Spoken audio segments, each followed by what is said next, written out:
कक्षा 12 हिंदी विषय के अंतर्गत कैकेयी अंताप शीर्षक को लेकर आपके बीच में उपस्थित हूँ। आइए हम इसका अध्ययन करते हैं। कैकेयी का अंताप ये मैथिली शरण गुप्त की रचना साकेत महाकाव्य के अष्टम सर्ग से ली गई है।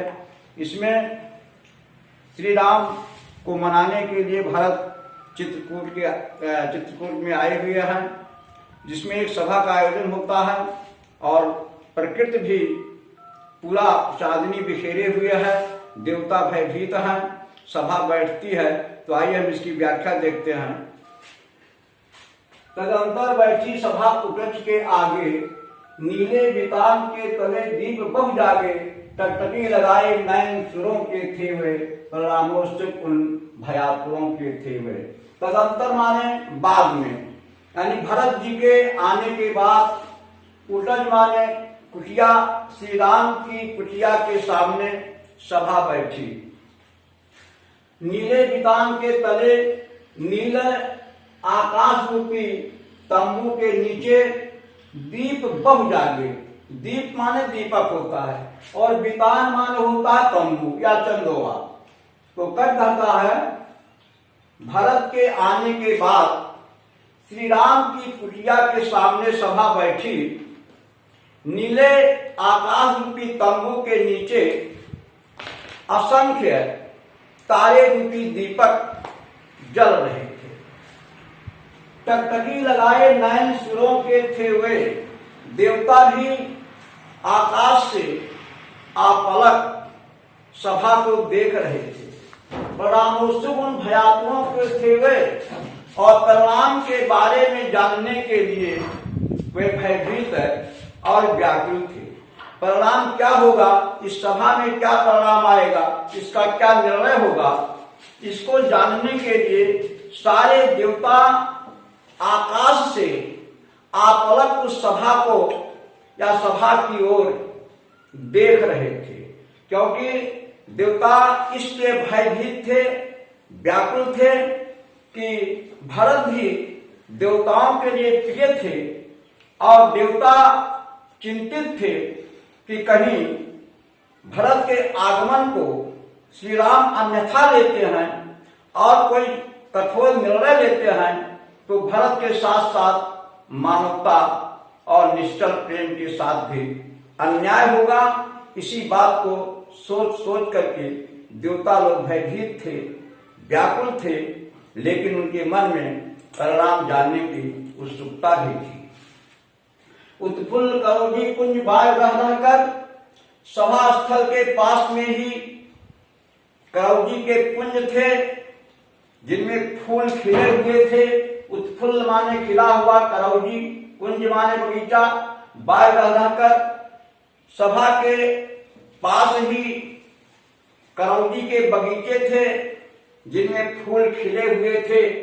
वायु रह रहकर और उस बगीचे से शीतल सुगंधित हवा आकर या रह रहकर अपने सुगंध से करती थी सबको पुलक, सारी सभा को पुलकित कर रही थी, आनंदित कर रही थी। वह चंद्रलोक था। उस समय सभा स्थल के चारों तरफ ऐसी चांदनी छिटकी हुई थी, ऐसा लगता था कि पूरा चंद्रलोक ही उतर आया हो। अर्थात वहां चंद्रलोक से भी ज्यादा चांदनी निखरी हुई थी, बिखरी हुई थी। ऐसी चांदनी चंद्रलोक में भी नहीं होगी। कहने का आशा है कि प्रकृति ने भी एक सुंदर वातावरण सृजित किया था। प्रकृति भी वहां प्रसन्न दिखाई दे रही थी। प्रभु बोले गिरा गंभीर नीर जैसी, और उसी समय प्रभु श्री राम सागर के समान गंभीर वाणी में बोलना शुरू किया। जिस तरह से सागर में जब लहरें उठती हैं तो लहरों से गंभीर और मधुर आवाज निकलती है, ठीक ऐसे ही वाणी में प्रभु श्री राम ने सभा में बोलना शुरू किया। हे भरत भद्र, अब वो अभिप्सित अपना, अभिशप्त माने मनोकामना, अभिलाषा या इच्छा। श्री राम बड़े ही गंभीर वाणी में कहते हैं कि हे शिष्ट भरत, अब को अभिप्सित अपना, अब अपनी इच्छा बताओ। अब अपनी कामना बताओ। सब सजग हो गए। श्री राम की वाणी को सुनकर सारी सभा सचेत हो गई, सारी सभा सजग हो गई। भंग हुआ जो सपना, उस समय ऐसा लगा कि लोग सपना या स्वप्न देखते देखते जग गए हों, अथवा वे उनका सपना बीच ही में भंग हो गया। हे आज प्रभु श्री राम की वाणी को सुनकर के भरत जी बड़े ही दुखी मन से कहते हैं कि हे आज रहा क्या भरत अभिक्षित, अब भी क्या भरत की अब भी कोई मनोकामना बाकी है। अर्थात भरत स्वयं पर व्यंग करते हैं। यहाँ स्वयं पर व्यंग करते हुए कहते हैं कि हे भैया राम, अब क्या भरत के लिए कोई मनोकामना बाकी है। मिल गया कंटक राज्य उसे, जब तब भी जब हमें अयोध्या का बाधा रहित राज्य मिल गया, तो मेरे लिए कौन सी मनोकामना या कौन सी इच्छा बाकी है। आया तुमने तब बसेरा, हे भैया राम, आपको वृक्षों के नीचे अरण बसेरा मिल गया, रह गया अभिक्षित शेष तब क्या मेरा, तब मेरी कौन सी इच्छा अब शेष रह गई है। तब तड़प कर भरत जी और भी व्याकुल होकर के कहते हैं कि हे भैया, तन तड़प तड़प कर तब ताप में त्यागा। अरे पिताजी ने भी तड़प तड़प कर अपने शरीर को त्याग दिया, क्या रहा अभिक्षित और तथा अभागा, तो हम अभागे के लिए अब कौन सी मनोकामना बाकी रही है। हाँ, इसी अयश के एक जन्म था मेरा। हाँ भैया राम, इसी अबजस को प्राप्त करने के लिए मेरा जन्म हुआ है। निर्जननी के हाथ हनन था मेरा, और अपनी ही माता के हाथों मेरी चारित्रिक और मानसिक हत्या हो गई है। अर्थात मेरी हत्या मेरी ही माता के हाथों होना था। अब कौन अभिक्षित और आज वह किसका। हे भैया राम, अब वह कौन सी मनोकामना और किसकी मनोकामना। संसार नष्ट है, भ्रष्ट हुआ घर जिसका, जिसका घर भ्रष्ट हो जाए उसके लिए तो सारा संसार नष्ट है, लेकिन जिसका घर और संसार दोनों नष्ट हो गया हो, भला उसके लिए कौन सी मनोकामना शेष रह जाती है।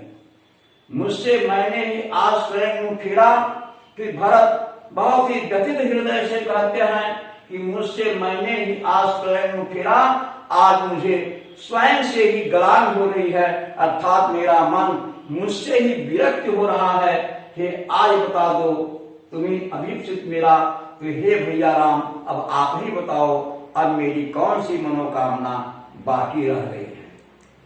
प्रभु ने भाई को पकड़ हृदय पर खींचा। भरत के भाव केवल वाणी को सुनकर के प्रभु श्री राम ने भाई को पकड़, भरत जी को पकड़ कर खींच करके अपने हृदय से लगा लिए। रोदन जल से साबिनोद उन्हें खींचा और अपने आंसुओं से उनके ऊपर वर्षा करने लगे, अर्थात अपनी आंसुओं से अभिसिंचित किया। उसके आश्रय की थाह मिलेगी किसको, और श्री राम कहते हैं उसके आश्रय की थाह मिलेगी किसको, जनकर जननी ही जान न पाए जिसको। अरे जिसके हृदय की गहराई को या जिसके मन के भावों को जन्म देने वाली माँ भी ना जान सकी हो, भला उसके उच्च विचारों को, उसके भावों की गहराई का था कौन लगा सकता है। यह सच है। अब देखिए यहाँ प्रसंग बदल रहा है। जब श्री राम कैकेयी को संबोधित करते हुए कहते हैं कि जिसके मन की गहराई को, मन के उच्च विचारों को जन्म देने वाली माँ ही ना समझ सकती हो, तो भला उसके विचारों को दूसरा कौन समझ सकता है। तो श्री राम की बातों को सुन करके कैकेयी कहती हैं यह सच है कि हे बेटा राम, यह सच है कि जन्म देने के बाद भी मैं भरत के हृदय की गहराई को समझ ना सकी, तो अब लौट चलो तुम घर को, तो तुम अब अयोध्या वापस चलो, क्योंकि इसमें कोई भरत का दोष नहीं है। चौके सुनकर अगल कैकेयी स्वर को, कैकेयी की वाणी को सुनकर के सारी सभा चौंक गई। सबने रानी की ओर अचानक देखा और सारी सभा अचानक रानी कैकेयी की तरफ निहारने लगी, रानी कैकेयी की तरफ देखने लगी। वैदर्भी वृत्तार्थ देखा, उस समय विधवा वस्त्र में रानी कैकेयी कोहरे से ढकी हुई चंद्र किरण के समान दिखाई दे रही थी। बैठी थी अचल, यद्यप रानी कैकेयी स्थिर बैठी हुई थी तथा असंख्य तरंगा, फिर भी उनके हृदय में असंख्य भाव विचारों के तरंग अर्थात लहरें उठ रही थी।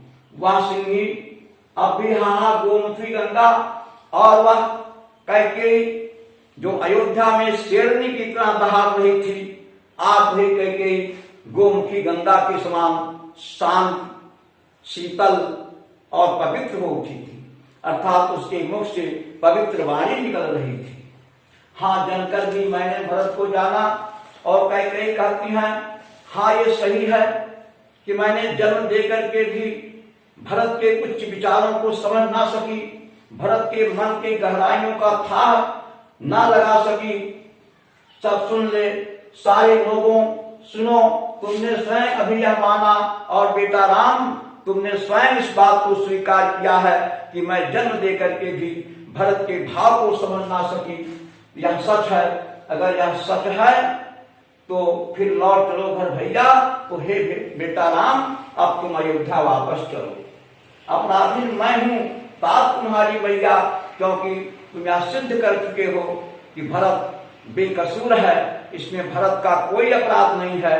तो अपराध इसलिए हे बेटा राम, अपराधी तो ये तुम्हारी माता कैकेयी है, तो मेरे कृत्य की सजा आखिर तुम भरत क्यों देते हो और अयोध्या वापस चलो। दुर्बलता का चिन्ह विशेष शपथ है, क्योंकि कसम खाना ही कमजोरी का चिन्ह होता है या कसम ही कमजोरी की निशानी है। पर अबला जन के लिए कौन सा पथ है? लेकिन कसम खाने के अतिरिक्त हम अबला नारी के लिए कौन सा रास्ता बचा है?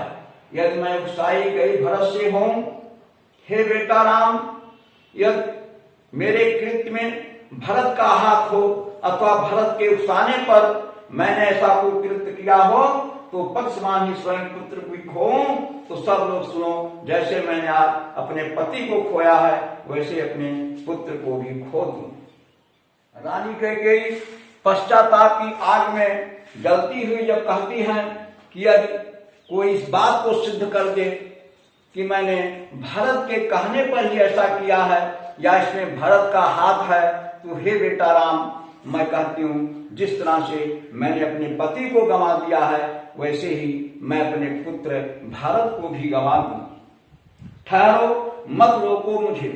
अब वहां रानी कैकेयी सारी सभा से कहती हैं कि आप लोग रुको, मत रोको मुझे, और मैं जो कुछ कह रही हूं कहने से मुझे मत रोको। कहूं जो सुन लो, और मैं जो कहती हूं उसे आप सब सुनो। और यदि उसमें सार और यदि मेरी बातों में कोई सार मिले, उसे सब चुन लो, तो सारे लोग उसे ग्रहण करो। करके पहाड़ सा पाप मौन रह जाऊं। फिर रानी कैकेयी पश्चाताप में कहती हैं कि मैंने पहाड़ जैसा भारी पाप करके क्या चुप रहूं, या मैं पहाड़ जैसा भारी पाप करके मैं चुप रहूं। राई भर भी अंताप में करने पाऊं, क्या मैं पहाड़ जैसा पाप करने के बाद राई भर भी पश्चाताप ना करूं। बस आज के दिन इतना ही। अगली